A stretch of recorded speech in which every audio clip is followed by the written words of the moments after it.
Well, hello, everybody. This is Chris and Carol Green, and we're back with you again here on Responding with Care. Oh, my goodness. We're really excited because you're going to be tremendously blessed and encouraged and inspired by the story you're going to hear today. Um, we are in a time of, we ourselves were celebrating 20 years of being involved in the South Central Pennsylvania region. And so we've come across some extraordinary people in those 20 years. So we're taking the time to journey back through instead of just doing the typical 20-year celebration. We thought we'd do podcasts and interview the people that we have met, that God has blessed us to come across their path. And this is one of them. We want to introduce to you Tannon Herman. Tannon is executive director of Wild Heart. Welcome, Tannon. Oh, so excited to be with you guys. It's exciting for us. It We consider it an honor. Still remember when we first met you, and it was amazing to us to hear what you were doing. Oh my Lord. You are, I just said, you're the executive director of Wild Heart. I have to ask this question. I don't know how many times you have been asked this. Why Wild Heart? Great question. I thought you were going to say, "How did I get here from Oklahoma?" That's the classic one. But We'll get to that. why Wild Heart? Honestly, it's a semi-inspired story, but also just by chance. We were in a time when we formed Wild Heart before we knew what the name was. We knew that God had asked us to start a nonprofit, and so when we were trying to figure out what we wanted to name it, I just kept hearing that phrase, and I don't. I mean, you could say it was the Lord. I don't necessarily know if I knew that clearly it was the Lord. It's just like I couldn't get that word out of my head. Yeah. And my whole team, literally everyone, wife included, everyone's like, "That's a terrible name. We're not doing that." And I just couldn't get rid of it. So one of the few conversations I'll say that I was blessed to be the winner of the conversation, so to speak. But so we ended up going with the name. I know, right? Shout out to all the men who have all the smart people around and telling them that's a bad idea, and they finally get a good one. So but for me, it kind of, I feel like it was one of those things that I'm sure we've all been there, where you make a decision, you don't really know why you make it, and then the Lord kind of illuminates why you went that direction. So for us, we feel like it's been a fusion of like two core elements of who we are and how we operate in the community. Number one, this wild piece of just this like radical abandon to whatever it is that the Lord says to do. Like, I don't care what it looks like, where it is, who it's to, and how it's supposed to come together. We want to just follow him all the way and be wild about that obedience. And then the heart piece was really about understanding, all of the activity, anything that we do is all inspired by a love relationship with Jesus, and ensuring that even in ministry, sometimes we're all guilty of this.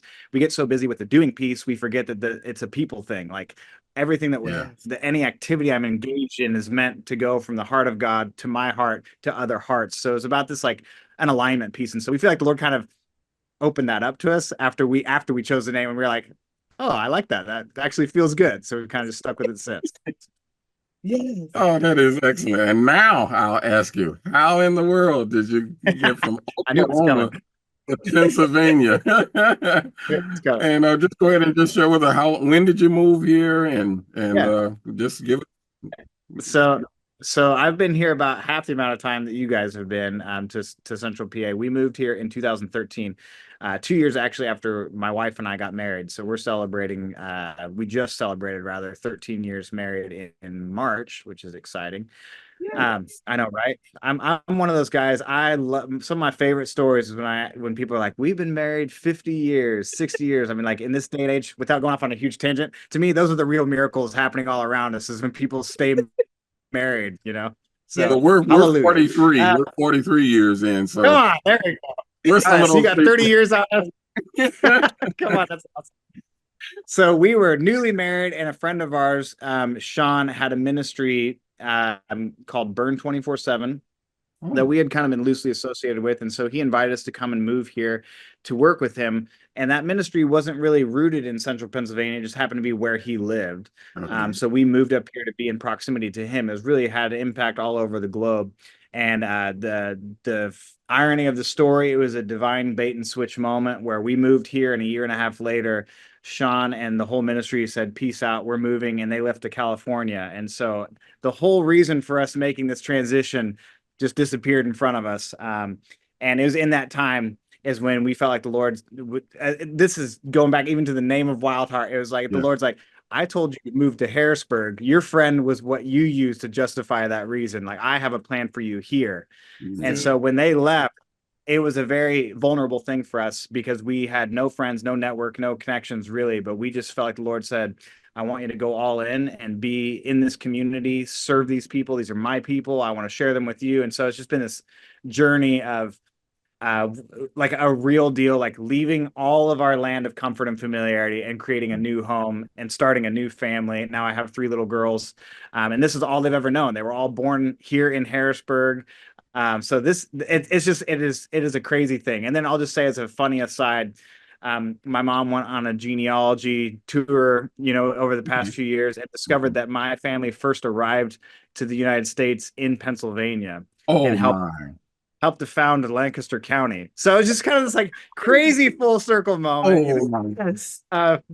things that we never knew. So I never had any reason to feel ties to Pennsylvania, but I really do feel like it's home now. So Yes. That is That amazing. is That is awesome. amazing. That's awesome. yeah. I love how you refer to your wife, well, your marriage. You said you definitely married up. And so, Oh yeah. and that Oh, your for wife is sure. both the beauty and the brains behind all that you do. And so, and what your wife, what her name is for our listeners, our viewers. Christina.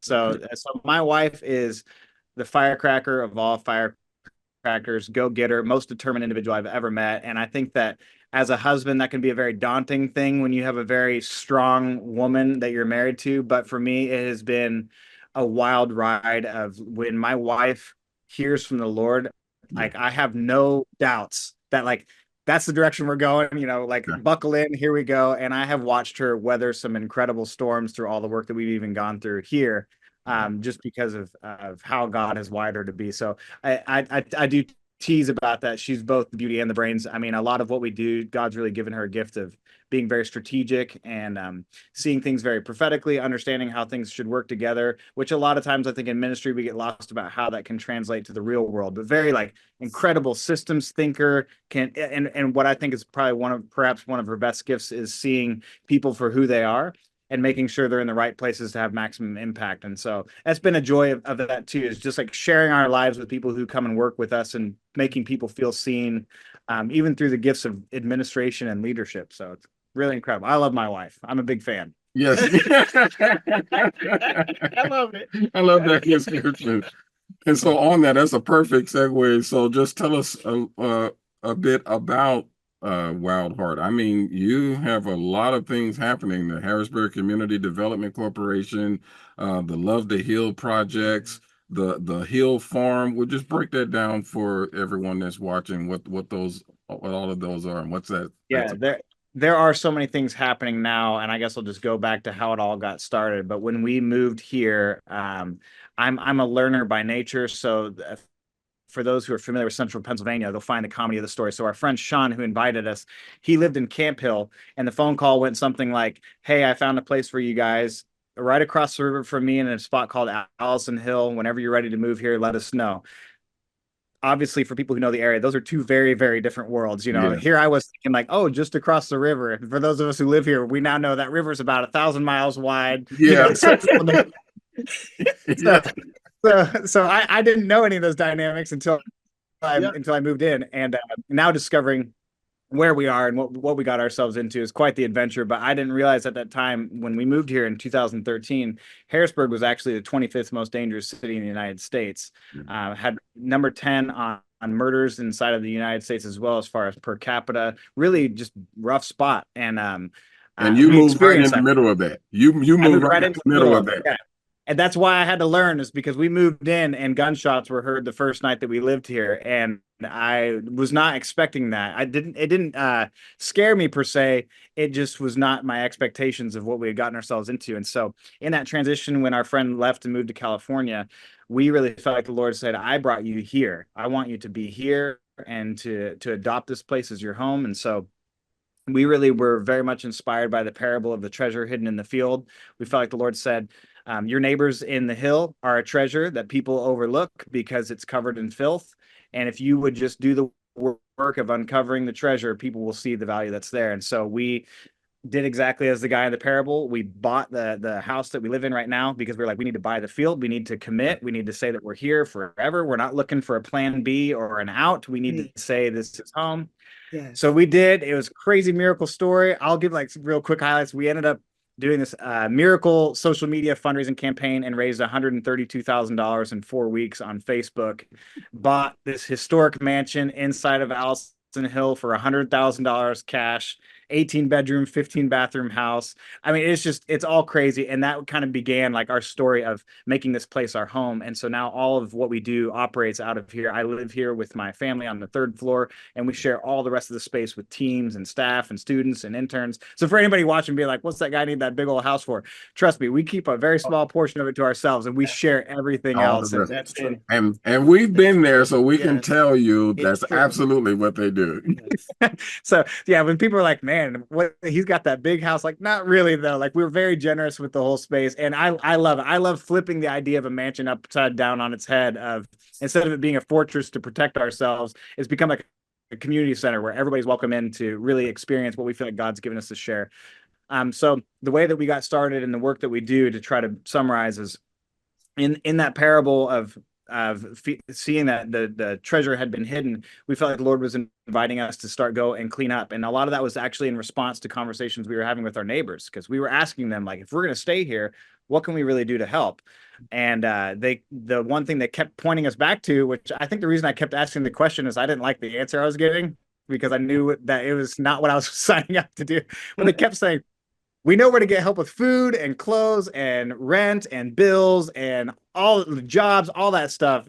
But the one thing that nobody really wants to help with and commit to is helping to keep the community clean and to clean it up. And so we gave ourselves in the summer of 2017 a 3-week period to start cleaning up our neighborhood. And at the end of that 3-week period, we had removed 120,000 pounds of trash from one block. We just walked a circle around our house right here on South 13th Street. And it was at that moment that we discovered just the severity of the need and the crisis really that I think the community had been living in and enduring. And it made sense at that point. I was like, oh, that's why nobody can see the hill for who she really is because it literally is drowning in its own trash, like its own filth. So fast forward to where we are now, that cleanup effort, those beautification projects have evolved massively into now wide-scale community-wide cleanups. We've now removed about 3 million pounds of trash from 112 blocks of the community. We've boarded up hundreds of houses. We've landscaped a whole bunch of properties. We've repaired about 50 different front porches inside the neighborhood. I mean, you could summarize our efforts on that front as the principle that all of us with a good mom who said, leave it better than how you found it. It's basically that idea, but to the whole community. So when our teams come into an area, nothing is off the table. And it's also a very chaotic and vulnerable model too, because we say it's all about our neighbors. So if the neighbor asks you to help with something and you can, then we're going to do it. And so find ourselves doing all sorts of fun things. You know, it could be anything from helping somebody carry groceries into their house because we happen to be in their area to going and you know, just a few weeks ago, I just boarded up an abandoned garage that was operating as a heroin den in the community for about 20 different users. So there's a whole dynamic of how do we meet the needs of the neighbors just through cleaning things up. So all of that has been happening. In the middle of all that too, we discovered a 2-acre vacant lot right here in the middle of the city that actually belonged to the school district that they didn't even know that they had. Didn't even know that they had it, and it's on South 18th Street. And we proposed to actually resurrect a vision that had begun there at one point in time in 2010 as an urban farm, and it had fallen apart into disrepair. So we kind of went back in and said, hey, we really feel like we'd like to take on that vision and provide that asset to students in the community as well as just the greater community as well for access to fresh produce. So that began the Hill Farm, which is now, so it's a 2-acre urban farm, which is just insane to think about a 2-acre plot inside of Allison Hill. I mean, yes, it is. Even me, every time I go there, I set foot on that property. I was like, how does this even exist? But so that farm now operates really like 2 visions. One is all focused on intensive veggie production. So we actually grow and sell produce at market. We have a market that we have every Wednesday from 10 to 2 at Hamilton Health. Yeah. And the reason why we partnered with Hamilton Health is really wanting to make sure there's an idea of like getting like people want people to have better access to fresh produce, but oftentimes people don't know where to get it. And oftentimes the individuals who really do benefit from that don't know where to go. So people go and sign up for WIC benefits and farmers market vouchers right there at Hamilton Health and walk outside their door and can redeem it on site. So it's been really neat to see. Tell our people, what is Hamilton Health? Tell them what. Yeah, so Hamilton Health Center is it's a local health clinic that serves uninsured and underinsured individuals, and they actually have a regional poll, which I think is fascinating. But they serve, I think it's something crazy, like 50,000 patients every single year come into our community. A lot of them are from our area, but also even all the way out to Lebanon. They were sharing with me. Some people drive as much as 2 hours away to Hamilton Health, which is just crazy to me. But a lot of it is people want to go to places that they can trust. And so if their family member had a good experience, they tell their family member, family member. So it's definitely a low income demographic of individuals, mostly minorities, that come to that clinic. So this has been an incredible opportunity for them to access organic produce right there outside the outside of the office. So really, really proud to be able to offer that. Yes. And then the other half of the farm is an educational garden. And that was to really highlight the relationship with it being school district's property, is to invite students onto the property to learn about healthy living, to learn about growing your own food, to learn all those skill sets that are often lost inside of urban communities about agriculture.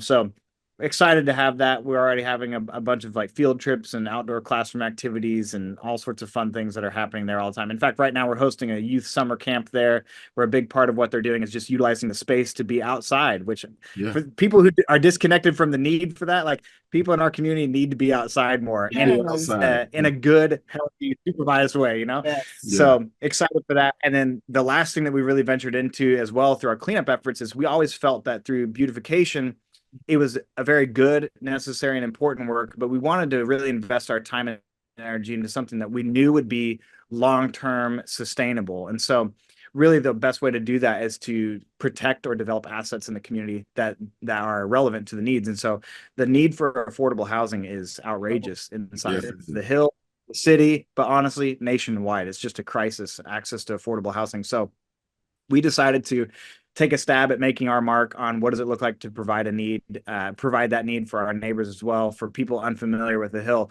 there's about 800 abandoned properties inside of this one neighborhood. And people are quite literally living on top of each other, multi-generational families dwelling in one unit together. It is without being critical or derogatory in any way, very, very much third world type experiences right here inside of our own neighborhood. And so we really felt like, again, that the Lord was just asking us to show up and be available for that. And I'll just throw this in there. Again, I feel like this is just my journey. Probably a lot of us, our journey in following Jesus is we say yes and we don't really understand what that was all about. And we look back and we're like, wow, God's really wise. It's almost like he knows what he's doing. I was just being reminded today of Jeremiah 32. Sorry, this weekend, Jeremiah 32, where the instructions given to Jeremiah about what they're to do in Jerusalem or in Babylon. They've been put into exile, so this isn't their home. And he tells them, plant gardens. We have a farm. Build houses. We're now building houses for our neighbors, and seek the peace of the city you live in, which is like all of the efforts that we're doing are helping to decrease crime and increase community stewardship. And so I kind of like laugh.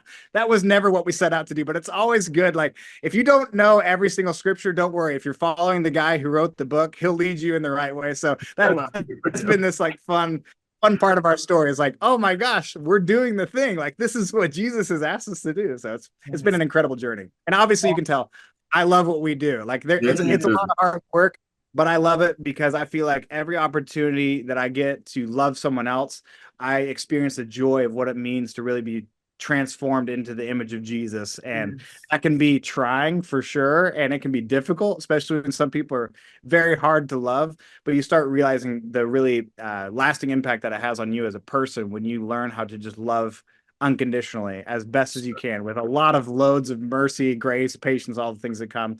And then for my kids to be growing up in that context, I'm just thrilled for that. Especially, I'll just say, in the times that we live in, where if you look like me and you're living in a neighborhood like where I live, I mean, that has presented obstacle after obstacle to some individuals, and to see how I can be a part of bridging the gap and bringing some healing and reconciliation to that has been an honor. I never would have thought that that's what God would have used me for in my lifetime, but I'm just glad that in his wisdom, I tell him all the day, I was like, all right, Lord, I trust you, because I often feel like I'm not the right guy for the job, but then I realize he's not really looking for the most qualified. He's just looking for the guy who keeps saying yes. And I'm pretty good at that. So That's it, sir. Oh my goodness. And I gotta tell you that, like you just alluded to and you said it, many people, their experience has been anyone that looks like you comes in and comes out, comes in and but doesn't come and stay, and certainly doesn't come and serve. Yeah.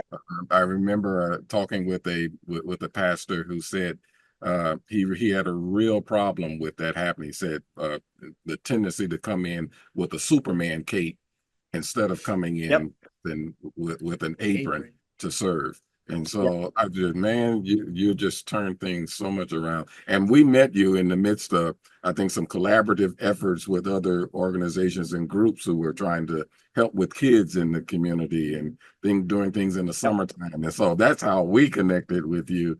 And but I gotta ask you this, with all of the things that have been happening, what are some of the challenges that you have had to overcome in order to just keep moving forward? You alluded to, you mentioned several things already, but just what are some of the things where there were times, I won't ask you, well, I guess I will ask you, what was it like in the times when it's like, what are we going to do next?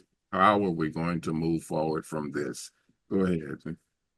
Oh yeah. I mean, without being too simple about it, I think that for me, I have a pretty rich history with the Lord of his faithfulness in my life. And so anytime that we've come to a oh crap moment, or what do we do next? Yeah. I'm just like, you know what?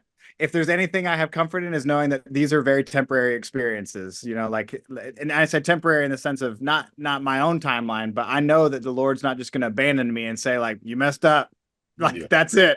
So it's always just been this posture of patience. Going to your question about challenges and stuff, I feel that for me as a believer, the older I get, I highly understand the intense lead towards humanism when you're serving in this capacity, because you encounter really the depravity of humanity. You encounter just how dark sin can be, the effects that sin has on our world and society all around us. I mean, just like the crazy stuff that people deal with. And you start you don't start, you are invited to become jaded and skeptical and really question, like, is what I believe the truth? Is Jesus really good enough to be a solution to communities like this? And I think that prayer has been like an anchor to us through everything that we do. It's one thing that I am probably most grateful for, is that before I ever began in any ministry or any service of others, my foundation was really about worship and prayer. I mean, we would spend hundreds of hours praying and worshiping in the community. And so it's like I learned how to love my neighbors before I could ever do anything for them. So I feel this constant fuel and energy to keep going. It's like, it was never about them. It was about me serving Jesus. I mean, that's the essence of the gospel, is that whatever you do for the least of these, you do for me. And so it's like, for me, I'm always like, well, I can't fail him. I can't disappoint him, because he knows what he's getting into with me. He knows that I fall short. You know what I mean? Like, he's not shocked whenever I'm like, today sucks and I'm not having the best day of my life. He's like, yeah, I knew you were going to say that. It's like, I have to let myself pull on the grace that's available to me through the process and go, like, you know what? He's not in any rush to save the world. He already did. So I'm just like, I'm along for the ride. And I think it's allowed me to have grace and patience to keep moving, even when things do get really tough. And, it has been there. We have definitely had our fair share of very, very tough, very painful moments and seasons through the things that we've experienced since being here. But in all of it, I can honestly say, like, maintaining the truth in our hearts, like, God is good and that will not change. Like, he is always good, has been so fulfilling for us and been a peace to us when we feel like things were kind of going chaotic. I mean, perfect case study. I just lost 3 employees last month and was like, what are we going to do? And it was all good circumstances. A lot of great moms who decided, I want to be more involved with my family, which I'm never going to send somebody away from that decision. But in the middle of that, like, we don't have 3 people. What are we going to do, Lord? and it's like, boom, within 3 weeks, we got all 3 new people, and it's like all upgrades. And we're just like, oh my gosh, like, I don't even know how like, when we talk about the times we live in today, how people can't hire anyone and there's nobody out there, Yeah. nobody wants to work. I'm just like, I'm having the opposite experience. And I think a lot of it's just, I, I'm not anxious about what the Lord wants to do. I know he's as good as he says he is, and he keeps proving it over and over again. Oh, you're so encouraging to us. Oh, man, thank you for that. I got one last question for you, and I think of this one as, for us, the whole purpose for this podcast. What's the story behind all that you do? Like, what person or incident or event or life moment uh, inspired you, started you, even moved you uh, into this direction that you and your wife and your family are in? What's the story behind Tannon and Christina? Boy, that's a loaded question, but I feel like for both of us, when we were pretty young, I went on I had my first real powerful encounter with the Lord, the Holy Spirit, when I was about 11 years old. And it was I say very radical, because it's definitely not normal. I don't hear many 11-year-olds talk about their encounters with God the way that I had an encounter with the Lord. But it was such a profound encounter that I remember saying when I was 11 years old that I was ready to be a martyr. And I literally meant I was happy to lose my life for the sake of the gospel. And to be honest, like, my faith up until that point was probably more good morals rather than like an actual like connection to my faith and to understanding who Jesus was. But it was such a profound moment that I knew I had a near death encounter is actually what had happened. I almost drowned in the ocean. And when I was rescued from that opportunity, this peace just washed over me, and I realized I was totally content. Like, if the Lord ever needed me to lose my life, I wasn't afraid to die anymore. And it's like something about that moment just made me crave, like, okay, God, where do people avoid because they're afraid? Send me there. And so I found myself just drawn to places and to people groups and to situations where I was constantly in the threat of danger and was able just to be an agent of peace. And I've got all sorts of fun, crazy stories about being held at gunpoint in Mexico and all sorts of, I mean, there's all sorts of crazy stuff. But those stories, I laugh because my response in all of them is everybody makes fun of me who were witnesses to these stories, because they're like, you had a smile on your face the whole time. We've never seen anybody who just seemed like totally content that they were like in like imminent danger. And I just think that in that moment, that experience that I had profoundly set me up, I think, to be able to just trust God in the craziest circumstances. And I know my wife as well, when she was young, also just had a very profound experience as well with the Lord, and felt like, hey, if all you want me to do is to go and serve the poor, I'll do it. And so she ended up traveling around and doing a lot of that stuff. She actually was I met her, the way that we met is she was actually getting ready to go to medical school, and then the Lord asked her to leave medical school. And so I'm a college dropout, she's a med school dropout. I'll just say that to encourage anybody who's watching. If you're waiting to be qualified, just forget about it. Like, so we are we are not the spitting image of what every parent would want for their kid, just to be honest. And so, but when we met each other, it was the same thing as like the Lord kind of gave her passion back to her. The reason why she wanted to be a doctor is she felt like the Lord wanted to use her to help heal people. And now you look at the work that we're doing, she, same thing, looks back and she's like, he's doing exactly what he said he wanted me to do. It's just not what I thought it was going to look like. And so I think that willingness to suspend our belief of what the outcome should look like and just be simple about our obedience has been really what set us up to do the things that we're doing now. I very much hold the future very lightly. I'm just like, okay, Lord, whatever that looks like. I have all sorts of dreams, ideas, ambitions, but those things never take the front seat. So Yes. Oh, yes. My goodness. Yes. So, I mean, I'm telling you guys about what happened in the last 11 years of my life, but who knows what the next, I have ideas of what I think the next 30, 40 like, but in 5 years, I might be like, I don't know what I was thinking, because it turned out totally different. Who knows? But I do know in all of it, like I said earlier, God's good through the whole thing. So. He's good. Yeah. He's good. Yes. Thank you Yeah. so much, Tannon. Thank you for sharing. Wild Heart. Remember that, everybody. Wild Heart. I want you to just check out the information that we're bringing up on the screen for you.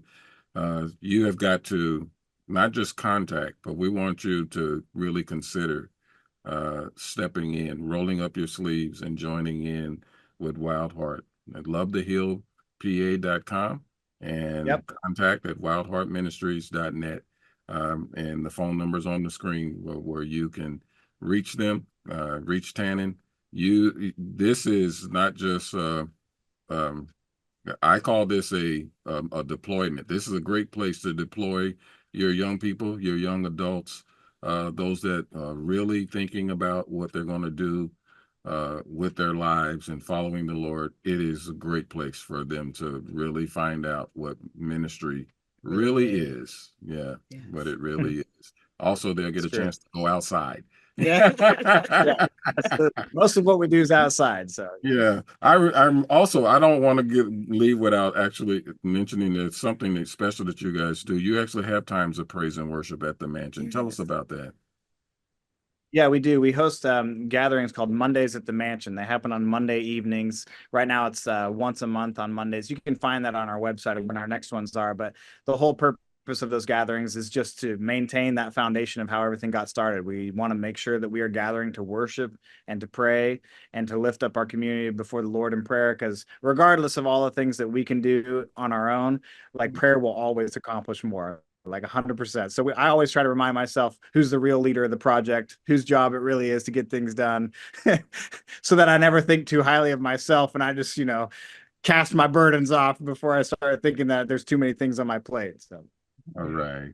Thank you, Tannon. It has Thank been a you. pleasure. It has been an awesome pleasure.